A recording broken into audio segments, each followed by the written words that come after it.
precisamente el tercero extraño en juicio.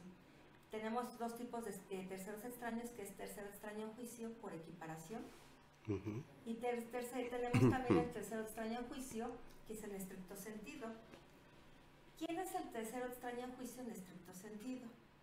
Pues es aquel que sí forma parte de la contienda judicial ante el juez de origen, que en este caso se traduciría en la parte demandada, pero que no fue emplazado o que su emplazamiento fue realizado en forma defectuosa.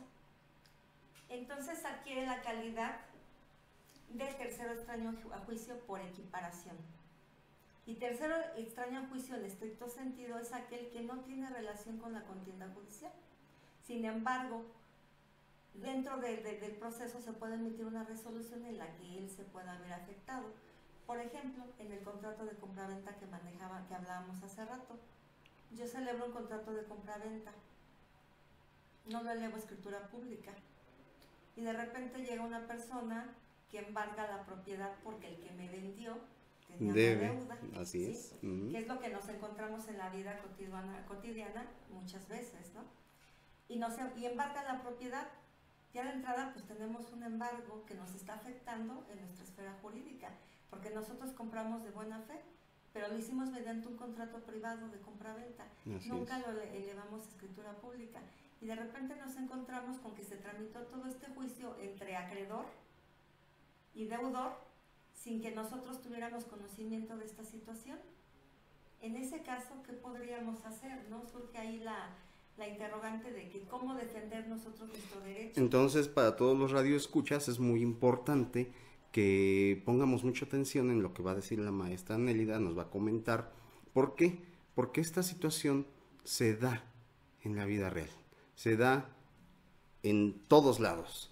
Las personas normalmente consideran a salvo sus derechos cuando simple y sencillamente hacen un contrato privado de compraventa, pero no lo elevan a otro nivel como viene siendo una escritura pública. Luego entonces, maestra, continúe por favor.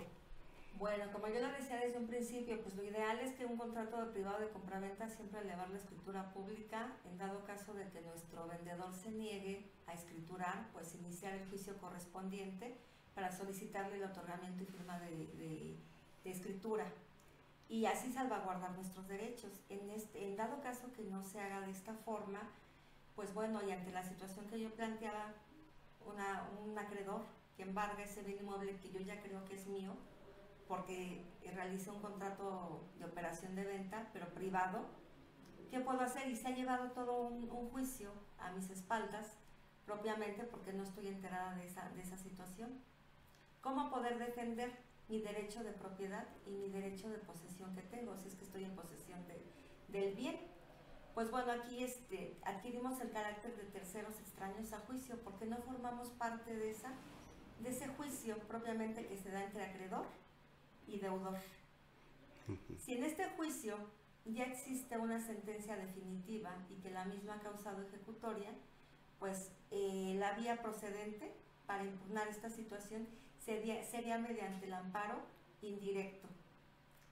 ¿Quién conoce del amparo indirecto? Los juzgados de distrito. Entonces, quien tendrá que conocer de esta situación sería un juez de distrito. Maestra, y en los tiempos, maestra, son tan importantes. Después de que yo tengo conocimiento, nos vamos a la ley de amparo y se siguen manejando los 15 días, los 15 días hábiles para interponer nuestro juicio de amparo, o tenemos un plazo aún mayor. La ley de amparo contempla para interponer el juicio como término general, como plazo general, el de 15 días. Es eso. ¿A partir de cuándo comienza a contarse este término de 15 días? Basado al ejemplo que estamos en este momento haciendo. Bueno, pues tenemos diferentes, en el Código Procesal, la ley adjetiva, tenemos diferentes formas de notificaciones, ¿no? Tenemos notificaciones que son de carácter personal, tenemos por boletín judicial y tenemos por edictos. La Suprema Corte se ha pronunciado para computar el término de 15 días, que puede ser al día siguiente de que tenemos conocimiento en forma personal, si es que la notificación fue hecha en forma personal. También se empieza a computar el término cuando nosotros establecemos ante el juez de distrito el conocimiento, la fecha en que tenemos conocimiento del acto que vamos a señalar como reclamado. Que en este caso podría ser cuando van y le tocan a la persona que tiene la posesión del inmueble y oye, ¿sabes qué? Te venimos a desalojar, ¿podría ser esa? Podría ser, porque ya se ventiló todo el juicio, yo no me enteré de que se estaba tramitando todo este juicio entre acreedor-deudor, y ahí yo estoy siendo afectado en forma indirecta. Es correcto, porque finalmente a lo mejor ya dimos una mayoría en cuanto a dineros, ya dimos a lo mejor 100,000 pesos y quedan pendientes algunas letras, porque así se manejan, y a lo mejor pues, ya dimos una gran cantidad de dinero y consideramos que tenemos un derecho. De hecho, ya se ha generado el derecho, pero el derecho se da entre las partes. Uh-huh. O sea, repito, hay obligaciones que ya nacen con la simple celebración del contrato, aunque la cantidad total no se haya pagado. Okay. Podemos estar en el otro supuesto que ya se pagó por completo el contrato de compraventa. Entonces ya tenemos nosotros la certeza de que la propiedad es de nosotros, porque celebramos este contrato. Sin embargo, yo reitero que estas obligaciones y derechos nacen entre los contratantes, más no este contrato privado de compraventa se puede oponer ante terceros, como es el caso. ¿Podemos acudir al juicio de amparo? Claro que sí. ¿Para qué?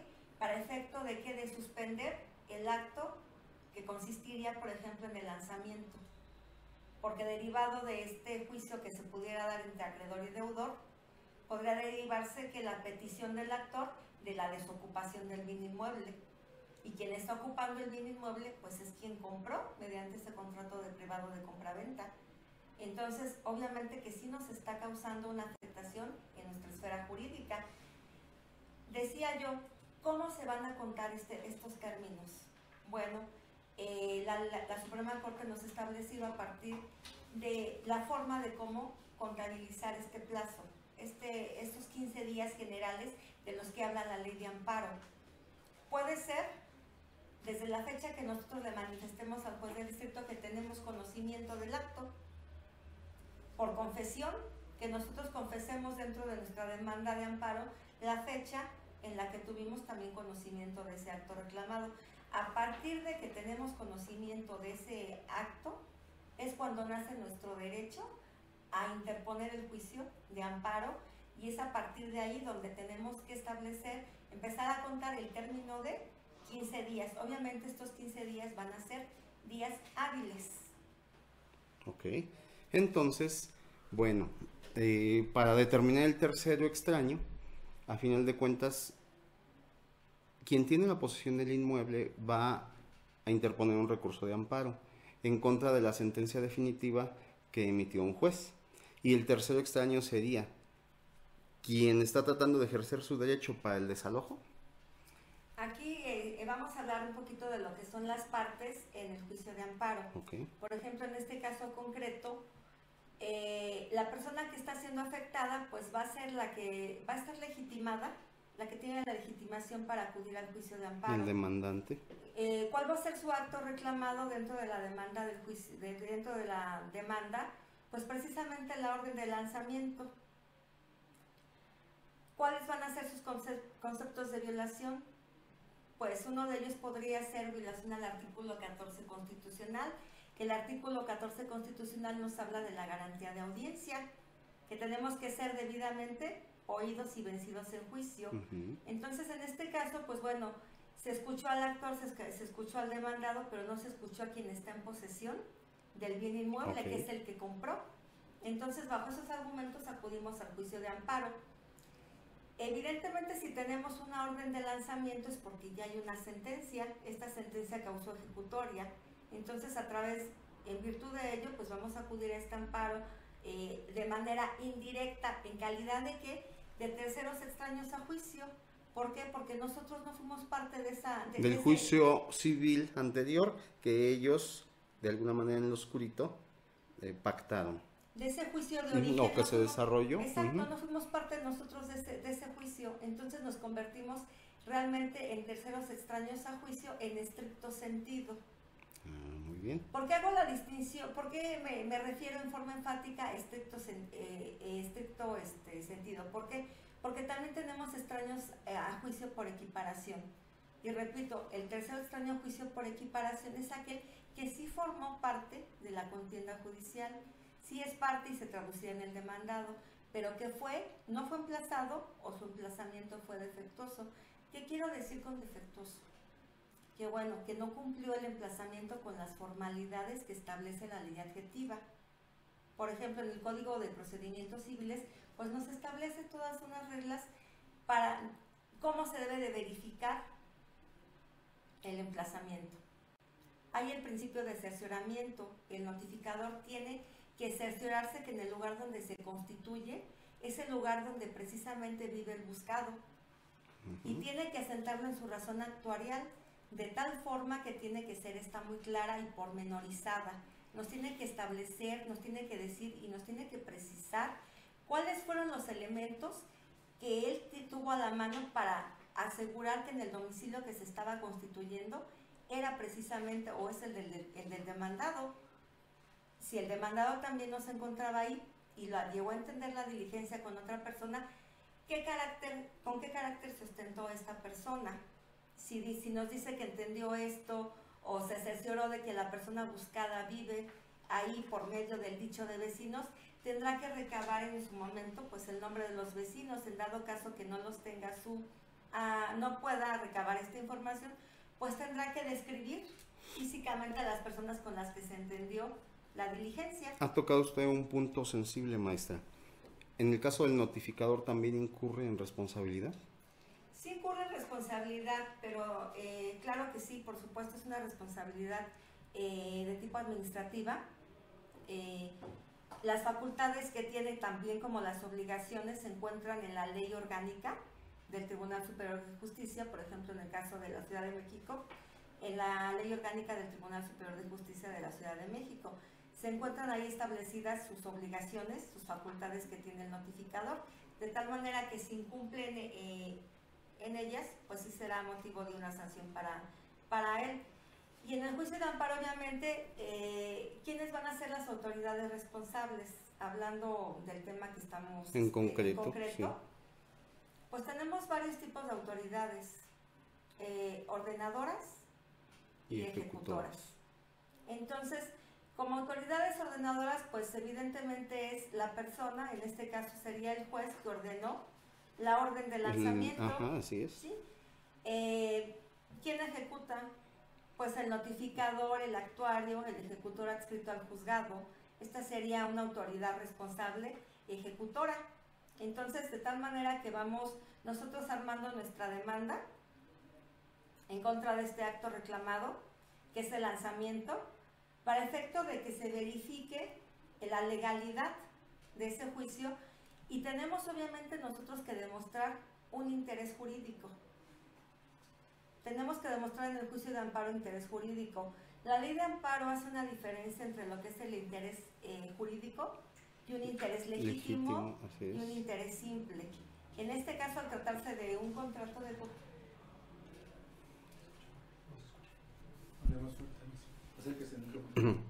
Al tratarse de un contrato privado de compra-venta, tenemos que demostrar nuestro interés jurídico. Desgraciadamente, con el contrato privado de compra-venta, no demostramos un interés jurídico porque el mismo no es oponible frente a terceros. Para que el mismo pueda ser oponible frente a terceros debe de cumplir ciertos requisitos. Mientras no cumpla con esos requisitos, pues bueno, lamentablemente, aunque nosotros aleguemos violaciones porque no fuimos llamados a juicio, con nuestro contrato privado de compra-venta no acreditamos el interés jurídico. Por eso insisto que el contrato de compra-venta se tiene que elevar a escritura pública, porque pasa muy frecuentemente que la gente, por la situación económica de que no puede pagar los impuestos, o en ocasiones hasta por desidia, el contrato de compra-venta pues no lo eleva a escritura pública, o ante una negativa de nuestro vendedor de que no quiere elevar a escritura pública ese contrato, pues no hace nada, ¿no? Entonces aquí lo conveniente es iniciar el juicio correspondiente. Normalmente, maestra, finalmente todo esto nos lleva a cierta falta de desconocimiento de las personas, por falta de dinero, por falta de acercarse a alguien que tenga el conocimiento jurídico, Y bueno, pues a final de cuentas tenemos aquí una gran recomendación. Todo contrato de compraventa tenemos que elevarlo a escritura pública, siempre y cuando se trate de bienes inmuebles. Entonces es un tema muy importante que se está viendo en este momento aquí para recomendación de todos nuestros radioescuchas. Y bueno, maestra, suponiendo que esta persona haya sido emplazada al juicio ordinario civil, pero haya sido emplazada mediante edictos, ¿qué pasa ahí, maestra? ¿Qué nos puede platicar? Bueno, los edictos es una forma legal de notificar, pero tenemos que también nosotros justificar esa forma de notificar por edictos, porque suele pasar que se manifiesta el desconocimiento del domicilio, precisamente ¿para qué? Para que el juicio se lleve a espaldas. Es un juicio a oscuritas. Exactamente. Okay. Entonces tenemos que justificar si se realizó por medio de edictos, y nosotros no tuvimos conocimiento de ese juicio, también podremos irnos al juicio de amparo indirecto. Como repito, hay que establecer bien si somos terceros extraños a juicio en estricto sentido, es decir, que sí formamos parte del juicio natural, o si somos terceros extraños a juicio, extraños a juicio por equiparación o extraños a juicio en estricto sentido. Si somos extraños a juicio por equiparación, es que sí formamos parte de la contienda. Tenemos dos vías para nulificar un juicio. Por ejemplo, si ya tenemos una sentencia definitiva y está causada ejecutoria, la vía por la cual podemos tratar de impugnar más bien dicho el emplazamiento, sería a través del amparo indirecto, okay, del cual, como repito, conocen los jueces de distrito.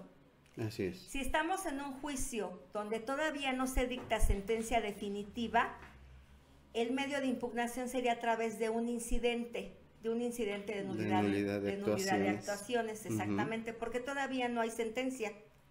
Y entonces ya es ahí cuando, como terceros extraños, podemos participar en el juicio de origen. Así es, okay, solicitando la nulidad de esa falta de emplazamiento, en dado caso que no se haya verificado, ¿no? O que el emplazamiento se haya realizado de una forma indebida, ¿no?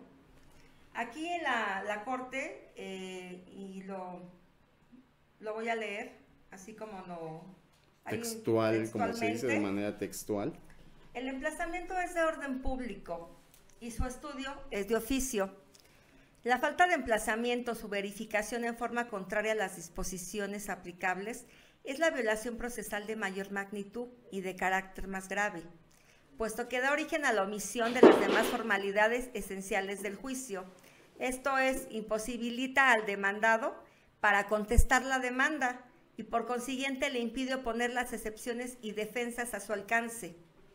Además, se le priva del derecho a presentar las pruebas que acrediten sus defensas y excepciones y oponerse a la recepción o a contradecir las probanzas rendidas por la parte actora. Y finalmente, formular alegatos y ser notificado oportunamente del fallo que en el proceso se dicte. La extrema gravedad de esta violación procesal ha permitido la consagración del criterio de que el emplazamiento es de orden público y que los jueces están obligados a investigar de oficio si se efectuó o no y si, en caso afirmativo, se observaron las leyes de la materia. Muy interesante, maestra. Como comentaba yo hace rato, bueno, el emplazamiento se encuentra establecido las formalidades que deben de seguirse, se encuentran establecidas en nuestra ley adjetiva, es decir, en nuestro código procesal. Ahí nos da las reglas específicamente de cómo se debe de verificar el emplazamiento, con quién se debe de entender Es un acto personalísimo. De entrada se tiene que verificar en forma personal con el demandado. De tal suerte que si no se hace, pues bueno, tenemos diferentes reglas que se puede verificar el emplazamiento con el autorizado, con el representante, y en este caso el notificador tendrá que asentar cómo se cercioró de que tal persona es un autorizado o es un representante. Muy bien, maestra. Entonces, si nos vamos al punto en específico que la persona que es poseedora del inmueble no fue notificada, es poco creíble para el juzgador. si de alguna manera demuestra que pues vive ahí, tiene el domicilio, se está de alguna manera el domicilio en litigio, el domicilio con el cual tenemos el conflicto legal, es poco creíble que se puedan haber ido a los edictos, suponiendo que se hayan ido a los edictos, es poco creíble que puedan argumentar que no fue notificado o que no estaba localizable, si precisamente vive ahí, tiene la posesión del inmueble. ¿Qué podemos argumentar al respecto? ¿Le darían de alguna manera la atención a esta persona poseedora del inmueble? Claro, obviamente en nuestro juicio de amparo pues tenemos que ofrecer todas las pruebas necesarias que sean útiles, obviamente conducentes, que estén relacionadas, para probar que el emplazamiento no fue realizado o fue realizado fue defectuoso el mismo. Para eso pues tenemos una gama de pruebas. En el juicio de amparo son admisibles todos los medios de prueba, excepción de la prueba confesional. En el juicio de amparo no se puede ofrecer esta prueba. ¿Por qué no se puede ofrecer? Porque, bueno, el informe justificado que rinde la autoridad responsable cuando es llamado y las constancias que anexan hacen las veces de una prueba confesional. Por esa razón, en materia de amparo, no es admisible la prueba de confesión.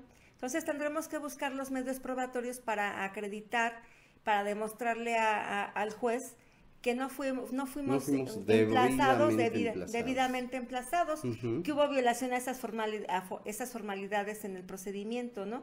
Y que obviamente fuimos privados de nuestro derecho, de nuestra garantía de audiencia, que se encuentra consagrada en nuestro artículo 14 constitucional. En el suponer, maestra, que nos fuera concedido el amparo, ¿qué es lo más deseable de este amparo? Que obtuviéramos una sentencia absolutoria, bueno, que nos confirme o que nos reponga en el procedimiento. ¿Qué podría ser ahí?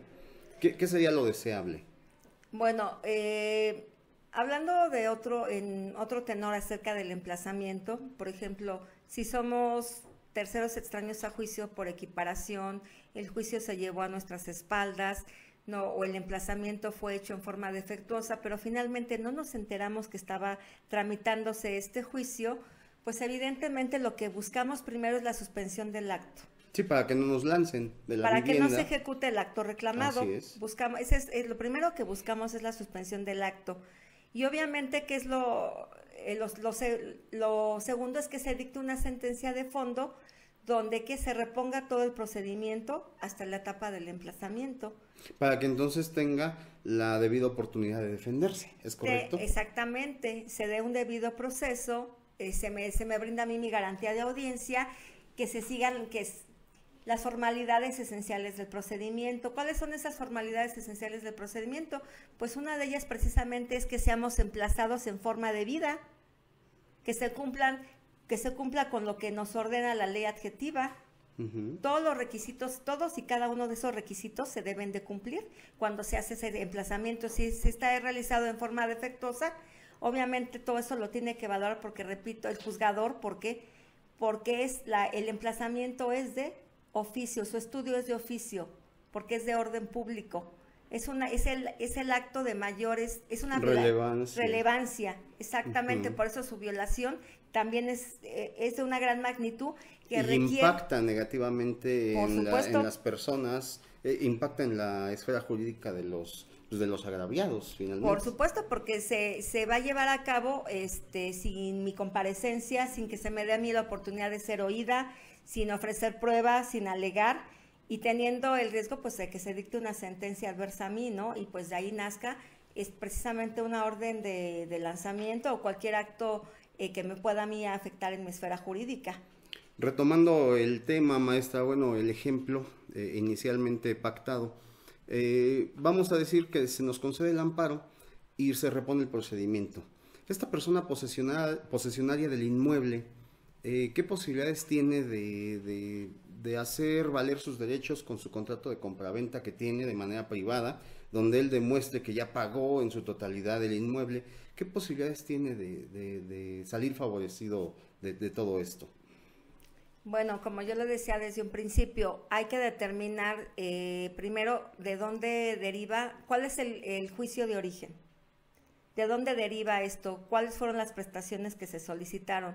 En el caso que señalaba, si es una persona que es un litigio que se está llevando a cabo ante un juzgado por acreedor deudor, las posibilidades de que el comprador de buena fe, que tiene su contrato privado de compraventa, pueda impugnar esta situación de embargo, el resultado pues es poco favorecedor.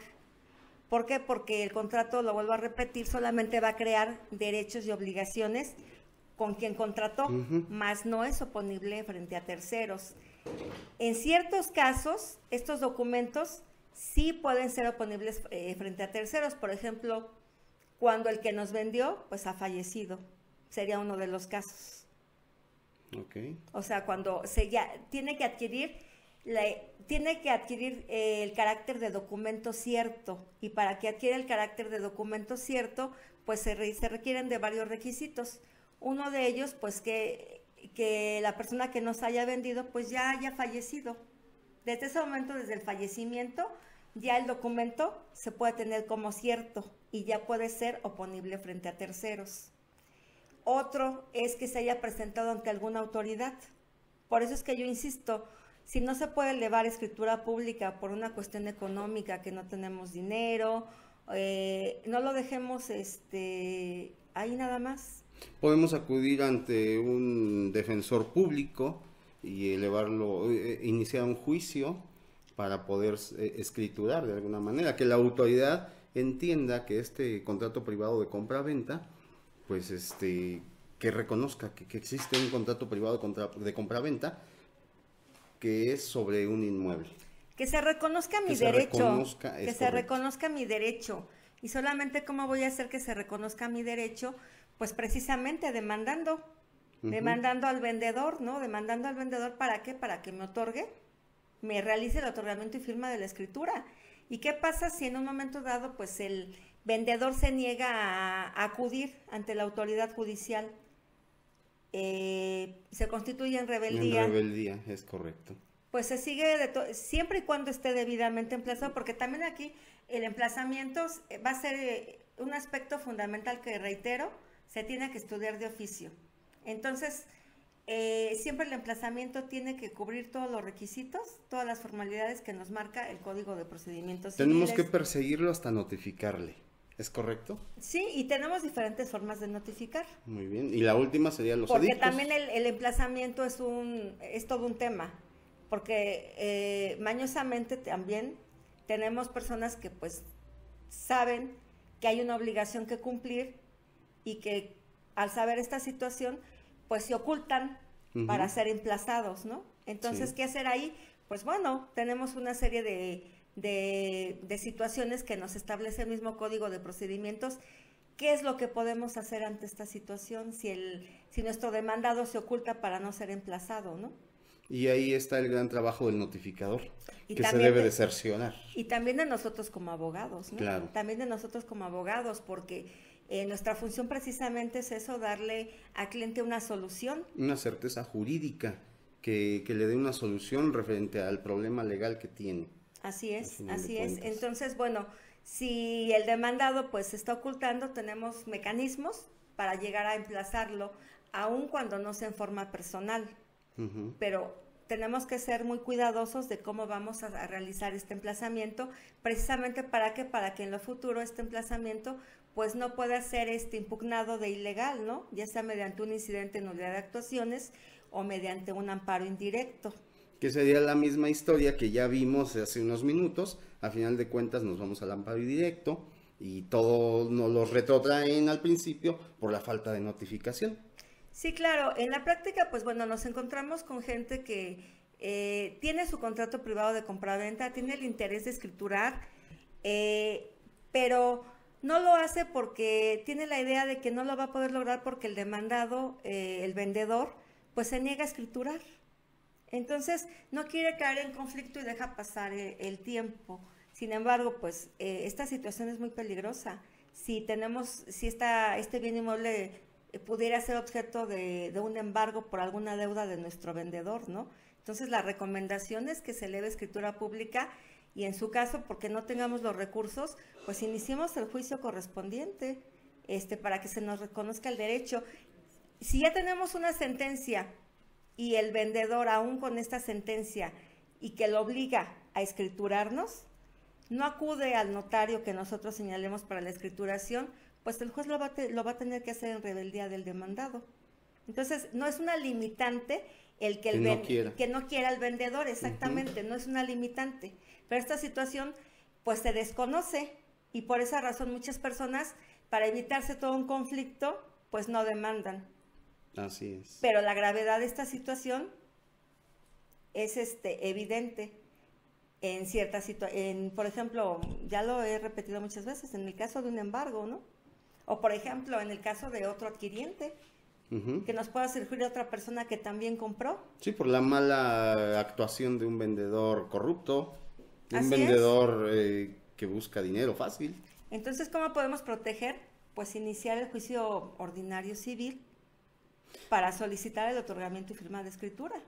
Entonces, recomendación, queridos radioescuchas, a final de cuentas, aquí, bajo el consejo de nuestra querida maestra Nélida Toscano, tenemos un contrato de compraventa de manera privada entre un vendedor de un inmueble, un comprador, el cual liquida en su totalidad. Bueno, pues la recomendación a final de cuentas es llevarlo a escritura. ¿Por qué? Porque el gobierno en alguna de sus dependencias debe de estar enterada que formalizamos un contrato y que ahora somos poseedores de un bien inmueble y que a final de cuentas tenemos que llevarlo a algo más, ser propietarios. ¿Es correcto, maestra? Así es, Jorge. Tenemos que cuidar de nuestros derechos, tenemos que hacerlos valer y no por flojera, por apatía o por desidia, dejarlo y que a la larga se convierta en un grave problema para nosotros. Y que pierdamos un patrimonio. Claro, y continuamente en la práctica lo vemos. La gente nada más piensa que al celebrar un contrato privado de compraventa, pues ya con eso tiene asegurado. Y no es así, ¿no? No es así. Entonces sí tenemos que hacer valer nuestros derechos, protegerlos y tenemos los mecanismos.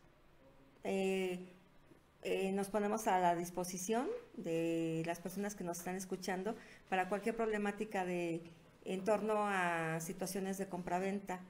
Okay. Para proteger sus intereses, porque estamos hablando del patrimonio que puede ser el patrimonio de toda una vida y que en un momento lo podemos perder. Sí, finalmente tenemos por ejemplo, ahorita que está de moda el tema de nuestra querida actriz Yalitza Aparicio. Bueno, pues hay muchas mujeres trabajadoras del hogar, las cuales realmente cuando trabajan en una casa particular, pues se ahorran pasajes, comidas, y van haciendo un patrimonio monetario. Este patrimonio monetario a veces llegan a su lugar de origen, que puede ser el pueblito X, y allá compran un terrenito, y ahí es donde aplica realmente esto. Es gente que desconoce realmente a lo mejor del tema, pues para eso están los abogados. La querida maestra Nélida Toscano, bueno, pues aquí está para ayudarnos. No se pierdan estas transmisiones de radio que de alguna manera van a ser constantes. Hay que ver la programación y bueno, pues la verdad es que ha sido muy enriquecedor todo este consejo, maestra. Realmente hay que llevar todo contrato privado de compraventa, pues elevarlo a escritura. Sí, termino diciendo, la vinculación del emplazamiento con el contrato privado de compraventa, pues se da precisamente porque derivado de estos contratos de compraventa se llevan juicios donde no se emplazan a estos terceros y al final del día pues salen afectados porque se lleva un juicio a sus espaldas. Hay mecanismos de defensas, sin embargo, pues el mejor es que si tenemos esta situación, iniciar con un juicio de otorgamiento y firma de escritura a la brevedad posible. Esa es la recomendación final. Pues les agradezco mucho, le agradezco al Centro de Estudios de Alta Dirección por el espacio. Muchas gracias por su atención.